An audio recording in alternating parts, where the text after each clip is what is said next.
बालक, मम्मी मुझे छोटे भाई चाहिए। मम्मी, तेरे पापा दुबई में है, उन्हें आने दे, फिर इस बारे में सोचेंगे। बालक, क्यों ना पापा को सरप्राइज दे। मम्मी, चुप हो जा कमीने, तू वैसे भी पापा के लिए सरप्राइज है, अब और नहीं। वो पत्नी महारानी, तुम्हारी महिमा कोई न जाने। हमने समझा तुम अबला हो, पर तुम तो सबसे बड़ी बला हो। जिस दिन हाथ में बेलन आवे, उस दिन पति खूब चिल्लावे। सारे बेड पे पत्नी सोवे, पति बैठा फर्श पे रोए। तुमसे ही घर मथुरा काशी, और तुमसे घर पति चालीसा जो नर गावे। सब सुख छोड़ परम दुख पावे। भूत पिशाच नजर नहीं आवे, पत्नी का जब असर रूप में आवे।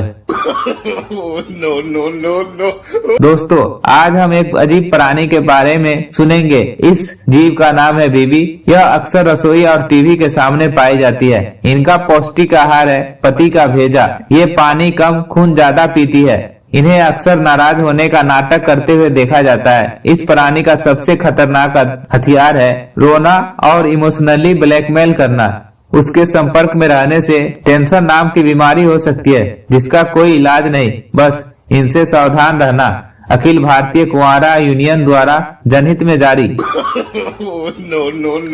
एक बार डाकू ने एक लखपति की पत्नी का अपहरण कर लिया और बदले में 1 लाख की फिरौती की मांग रखने के लिए पत्र लिखा। सेठ, तुम्हारी पत्नी हमारे कब्जे में है। अगर उसे जिंदा देखना चाहते हो तो जल्द से जल्द 1 लाख रुपया पुराने खंडर में भेज दो। डाकू का पत्र पढ़कर पहले तो वह लखपति आदमी परेशान हुआ, फिर उसने डाकू के खत का जवाब दिया और उसमें लिखा, आदरणीय श्रीमान, आपका कारनामा और आपका चरित्र हमें बहुत अच्छा लगा। अतः कुछ दिनों बाद मैं फिर से शादी करने जा रहा हूँ, इसलिए आपसे विनती है कि आप जरूर आइएगा। और अगर हमें हमारी नई धर्मपत्नी अच्छी नहीं लगी तो कृपया करके उसे भी ले जाइएगा। 3 आदमी मरने के बाद भगवान के पास पहुँचे। पहला आदमी, मैं पुजारी था, मैंने आपकी बड़ी सेवा की, मुझे स्वर्ग में भेजिए। भगवान, चमचागिरी करता है, इसे नर्क में ले जाओ। दूसरा आदमी, मैं डॉक्टर था, मैंने जीवन भर बीमार लोगों की सेवा की है। भगवान, तो कईयों को मारा भी है, तो इसे भी नर्क में ले जाओ। तीसरा आदमी, मैं एक शादीशुदा आदमी हूँ। और भगवान भावुक होकर, बसकर पगले, रुलाएगा क्या, चल अंदर चल। पत्नी से मंदिर के बाहर पति बोला, तुम यहीं रुक जाओ, मैं दर्शन करके आ जाता हूँ। पत्नी, क्यों, मुझे भी दर्शन करना है, मैं भी जाऊंगी। पति, अरे वो तो ठीक है, पर मंदिर का भी कोई नियम कायदा है। पत्नी, अच्छा, वो कौन सा कायदा है जो मेरे मंदिर जाने पर पाबंदी लगती है? पति, वो देखो, सामने बोर्ड पे साफ साफ लिखा हुआ है, विस्फोटक सामग्री को अंदर ले जाना मना है। तो मैं तुम्हें कैसे ले जाऊं?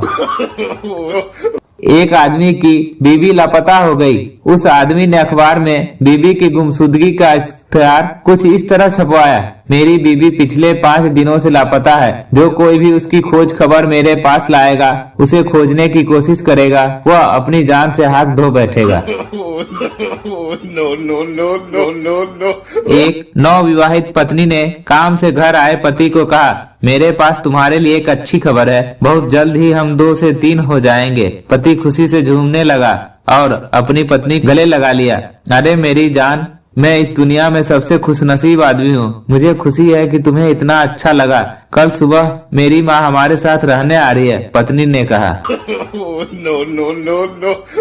एक नवविवाहित जोड़ा शादी के बाद रहने के लिए शहर में आए। वहाँ उन्होंने एक कमरा लिया और नए पड़ोसियों के साथ रहने लगे। एक सुबह महिला ने देखा कि उनकी पड़ोसन ने कपड़े धोकर बाहर सुखाने के लिए डाले हैं। उसने कपड़ों की तरफ देखा और कहा, लगता है इसे कपड़े साफ करना नहीं आते, देखो कितने गंदे रखे हैं, उसे कपड़े धोने का अच्छा साबुन इस्तेमाल करना चाहिए। उसके पति ने भी देखा और उस वक्त चुप ही रहा। इसके बाद लगातार 2-3 सप्ताह तक वह महिला उसी प्रकार उस महिला के बारे में बोलती रही। फिर 1 महीना बाद एक सुबह जब महिला ने देखा कि हैरानी के साथ अपने पति से कहने लगी, देखो, लगता है आज इसने अच्छे साबुन का इस्तेमाल किया है और अब इसे कपड़े धोने भी आ गए हैं। मुझे हैरानी है कि इसे ये सब किसने सिखाया होगा। उसके पति ने कहा, आज सुबह मैं जल्दी उठ गया था और मैंने अपने कमरे की खिड़कियां साफ की है। पत्नी, तुम हमेशा मेरी फोटो अपने साथ रखते हो और ऑफिस भी साथ में ही ले जाते हो क्यों? पति, जब भी कोई समस्या आती है, चाहे कितनी भी ही मुश्किल क्यों न हो, मैं तुम्हारी फोटो देख लेता हूँ और समस्या गायब हो जाती है। पत्नी, देखो देखो मैं तुम्हारे लिए कितनी चमत्कारी और भाग्यशाली हूँ। पति, हाँ बिल्कुल, मैं तुम्हारी फोटो को देखता हूँ और अपने आप से कहता हूँ कि क्या इससे भी बड़ी कोई समस्या हो सकती है? एक बार एक व्यक्ति ने मौत के बाद स्वर्ग का दरवाजा खटखटाया तो अंदर से आवाज आई, क्या तुम शादीशुदा हो? आदमी, जी हाँ। अंदर से फिर आवाज आई, तुम अंदर आ सकते हो, तुमने शादी करके दुनिया में काफी सजा पाई है। इसके बाद दूसरे आदमी ने दरवाजा खटखटाया तो अंदर से आवाज आई, क्या तुम शादीशुदा हो? दूसरा आदमी, जी हाँ, मेरी 2 बार शादी हो चुकी है। अंदर से आवाज आई, भाग जाओ यहाँ से, बेवकूफों के लिए जगह नहीं है।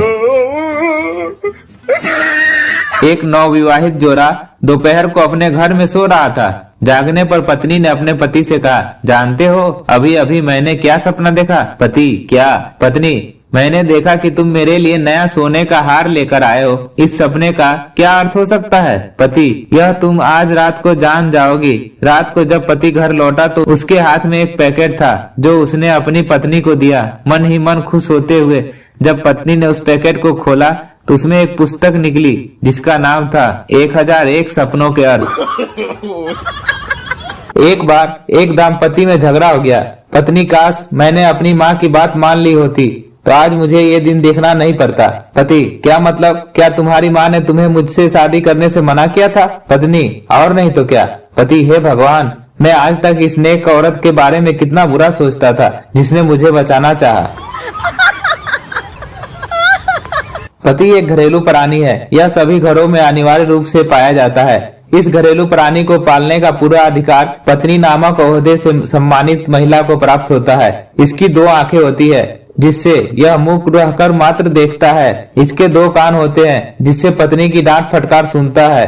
तीसरा, इसका एक मुख होता है जिसके खुलने पर पूर्णतः पाबंदी होती है। चौथा, इसकी एकलौती कटी नाक में अदृश्य नकेल होती है। पांचवा, यह काफी कुछ मनुष्य से मिलता जुलता प्राणी होता है। छठा, वैसे पति होने से पूर्व यह मनुष्य की श्रेणी में ही होता है। पति के प्रकार जोरू का गुलाम, यह प्रजाति हमारे देश में बहुतायत रूप से पाई जाती है। इस प्रजाति के प्रति टिकाऊ, मेहनती, सीधे व वफादार होते हैं। यह उम्दा नस्ल के होते हैं। डांट, मार, गालियां इन पर प्रभावहीन होती है। पालने के लिए यह पति सबसे अच्छे होते हैं। जोरू का बादशाह, यह प्रजाति धीरे धीरे लुप्त होती जा रही है। इसलिए सरकार जल्द ही इनके संरक्षण के लिए बादशाह पति संरक्षण नामक अभियान चलाने जा रही है। निकाह के बाद दूल्हा मौलवी साहब से बोला, मौलवी साहब आपकी फीस मौलवी जनाब बेगम की खूबसूरती के मुताबिक दे दो। मौलवी की बात सुनकर दूल्हे ने अपनी जेब में हाथ डाला और चुपचाप 10 रुपये का नोट मौलवी साहब के हाथ थमा कर उठकर जाने लगा। तभी अचानक हवा से दुल्हन का घूंघट उठ गया। मौलवी, अम्मा मियाँ, बाकी के पैसे तो लेते जाओ। no. 3 आदमी मरने के बाद भगवान के पास पहुँचे। पहला आदमी, मैं पुजारी था, मैंने आपकी बड़ी सेवा की, मुझे स्वर्ग में भेजिए। भगवान, चमचागिरी करता है, इसे नर्क में ले जाओ। दूसरा आदमी, मैं डॉक्टर था, मैंने जीवन भर बीमार लोगों की सेवा की है। भगवान, तो कईयों को मारा भी है तो इसे भी नर्क में ले जाओ। तीसरा आदमी, मैं एक शादीशुदा आदमी हूँ। और भगवान भावुक होकर, बसकर पगले, रुलाएगा क्या, चल अंदर चल। no. पत्नी से मंदिर के बाहर पति बोला, तुम यहीं रुक जाओ, मैं दर्शन करके आ जाता हूँ। पत्नी, क्यों? मुझे भी दर्शन करना है, मैं भी जाऊंगी। पति, अरे वो तो ठीक है, पर मंदिर का भी कोई नियम कायदा है। पत्नी, अच्छा वो कौन सा कायदा है जो मेरे मंदिर जाने पर पाबंदी लगती है? पति, वो देखो सामने बोर्ड पे साफ साफ लिखा हुआ है, विस्फोटक सामग्री को अंदर ले जाना मना है, तो मैं तुम्हें कैसे ले जाऊं?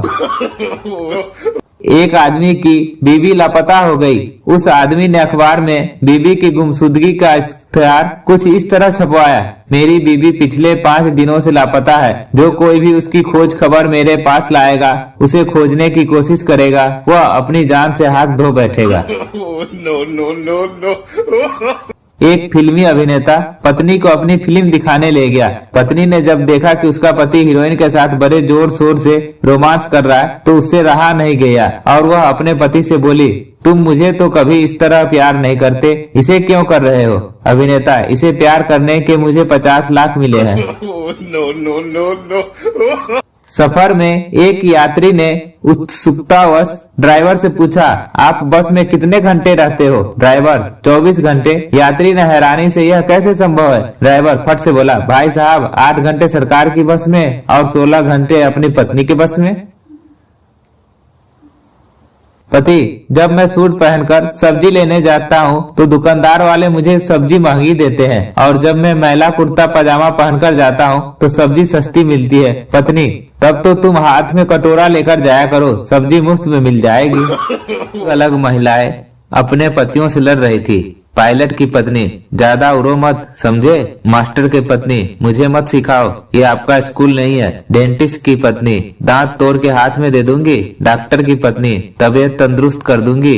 एमबीए की पत्नी, अपने काम से काम रखो। इंजीनियर की पत्नी, ज्यादा करंट मत मारो। चार्टर्ड अकाउंट की पत्नी, पहले पास तो हो लो, फिर बात करना बुड्ढे। एक बुजुर्ग अपना 100वां जन्मदिन मना रहा था। सभी लोग उसके कसरती और तंदुरुस्त शरीर की प्रशंसा कर रहे थे।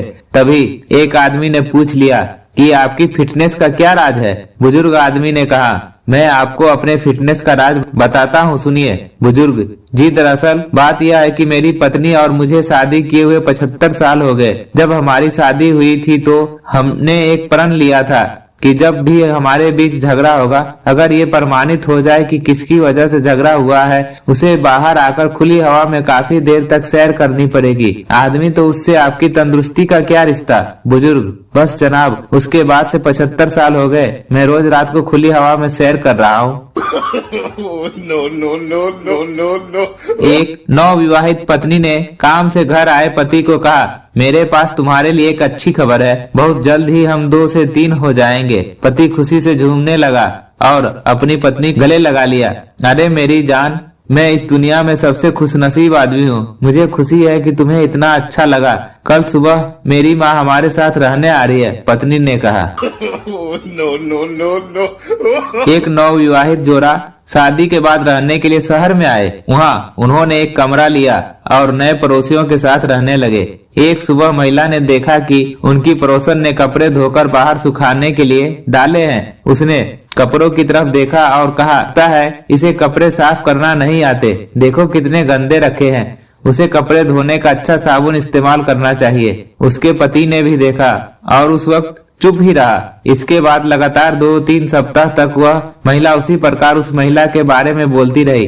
फिर एक महीना बाद एक सुबह जब महिला ने देखा कि हैरानी के साथ अपने पति से कहने लगी, देखो लगता है आज इसने अच्छे साबुन का इस्तेमाल किया है और अब इसे कपड़े धोने भी आ गए हैं। मुझे हैरानी है कि इसे ये सब किसने सिखाया होगा। उसके पति ने कहा, आज सुबह मैं जल्दी उठ गया था और मैंने अपने कमरे की खिड़कियां साफ की है। पत्नी, तुम हमेशा मेरी फोटो अपने साथ रखते हो और ऑफिस भी साथ में ही ले जाते हो, क्यों? पति, जब भी कोई समस्या आती है, चाहे कितनी भी ही मुश्किल क्यों न हो, मैं तुम्हारी फोटो देख लेता हूँ और समस्या गायब हो जाती है। पत्नी, देखो देखो मैं तुम्हारे लिए कितनी चमत्कारी और भाग्यशाली हूँ। पति, हाँ बिल्कुल, मैं तुम्हारी फोटो को देखता हूँ और अपने आप से कहता हूँ कि क्या इससे भी बड़ी कोई समस्या हो सकती है। एक बार एक व्यक्ति ने मौत के बाद स्वर्ग का दरवाजा खटखटाया तो अंदर से आवाज आई, क्या तुम शादीशुदा हो? आदमी, जी हाँ। अंदर से फिर आवाज आई, तुम अंदर आ सकते हो, तुमने शादी करके दुनिया में काफी सजा पाई है। इसके बाद दूसरे आदमी ने दरवाजा खटखटाया तो अंदर से आवाज आई, क्या तुम शादीशुदा हो? दूसरा आदमी, जी हाँ, मेरी 2 बार शादी हो चुकी है। अंदर से आवाज आई, भाग जाओ यहाँ से, बेवकूफों के लिए जगह नहीं है।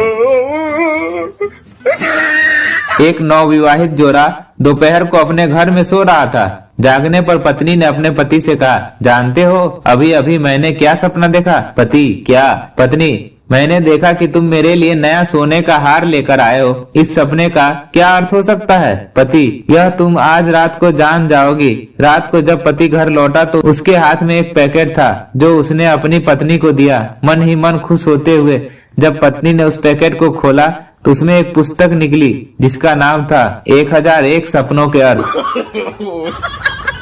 एक बार एक दाम्पति में झगड़ा हो गया।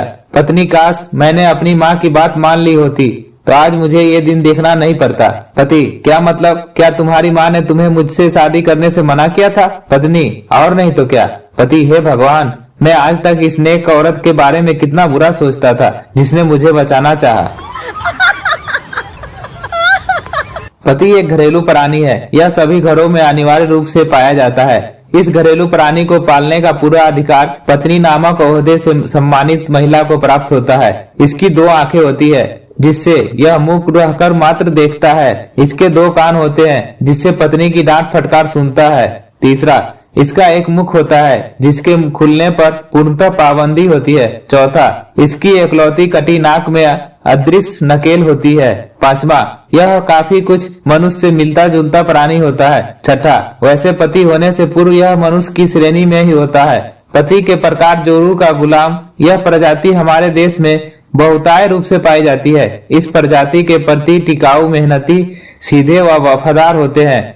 यह उम्दा नस्ल के होते हैं। डांट, मार, गालियां इन पर प्रभावहीन होती है। पालने के लिए यह पति सबसे अच्छे होते हैं। जोरू का बादशाह, यह प्रजाति धीरे धीरे लुप्त होती जा रही है। इसलिए सरकार जल्द ही इनके संरक्षण के लिए बादशाह पति संरक्षण नामक अभियान चलाने जा रही है।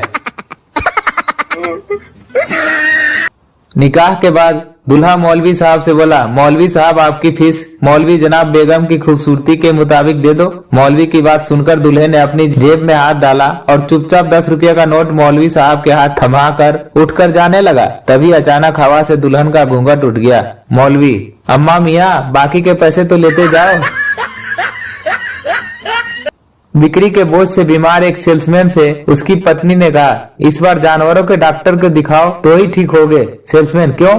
पत्नी, रोज सुबह मुर्गे की तरह जल्दी उठ जाते हो, घोड़े की तरह भाग के ऑफिस जाते हो, लोमड़ी की तरह इधर उधर से ऑर्डर बटोरते हो, गधे की तरह दिन भर टारगेट पूरे करते हो, घर आकर परिवार पर कुत्ते की तरह भौंकते हो, शेर की तरह मुझे खाने को पड़ते हो और फिर भैंस की तरह सो जाते हो। बेचारा इंसानों का डॉक्टर तुम्हें क्या खाक ठीक कर पाएगा? मेरी प्यारी बेगम, सवाल कुछ भी हो जवाब तुम ही हो।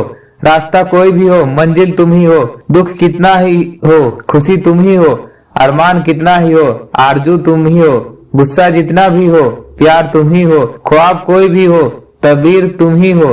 यानी ऐसा समझो कि सारे फसाद की जड़ तुम हो और सिर्फ तुम ही हो।